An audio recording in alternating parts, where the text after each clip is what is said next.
आंनि गामिया गरेसरा हालंबारि। आंहा गोबां समनिफ्रायनो केन्सार बेमारजों नाख्रेबजानानै दङ।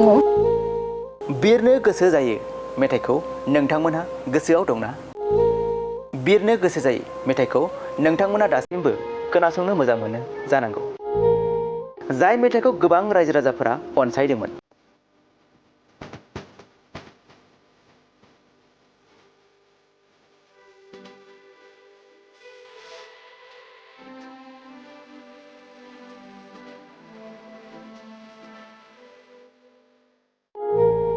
बे मेथाइखौनो रोजाबदोंमोन दिप्रमा दैमारि बिथाङा। नाथाय दुखुनांथाव खौरां।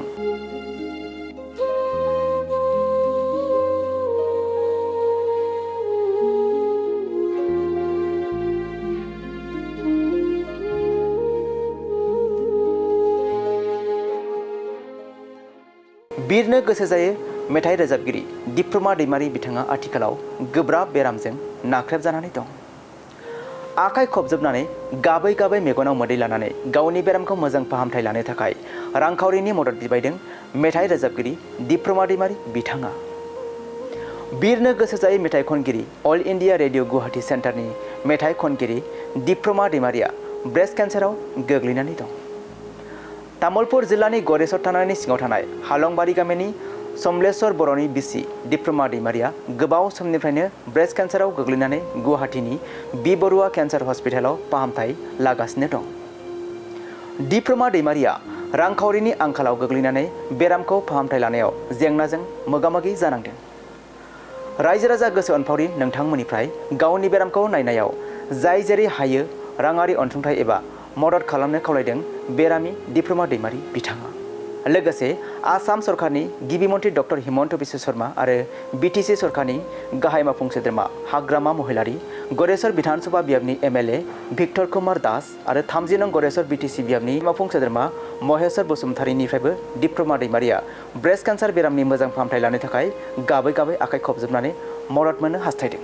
311747478823 IFSC कोड SPIN 0010413 बे एकाउन्ट नम्बरनि गेजेरजों रांनि अनसुंथाइखौ हरनो हागोन आरो आबुङै खौरां लानो थाखाय 6001989090 बे मबाइल नम्बरनि गेजेरजों नोंथाङा आबुङै खौरां लानो हागोन।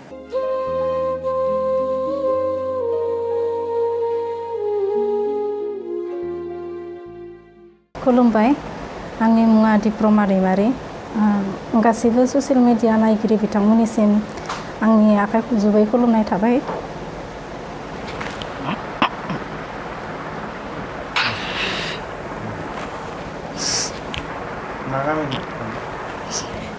आंनि गामिया गरेसरा हालंबारि।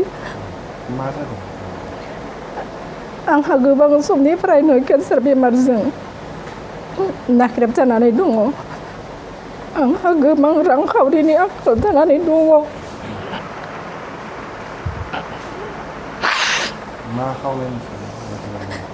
बेनिखायनो आं गासैबो बिथांमोननिसिम जि गरसे हायो थाइसे थाइनै अनसुंथाइ मोनगोन होननानै आं आसा फारिनाय थाबाय।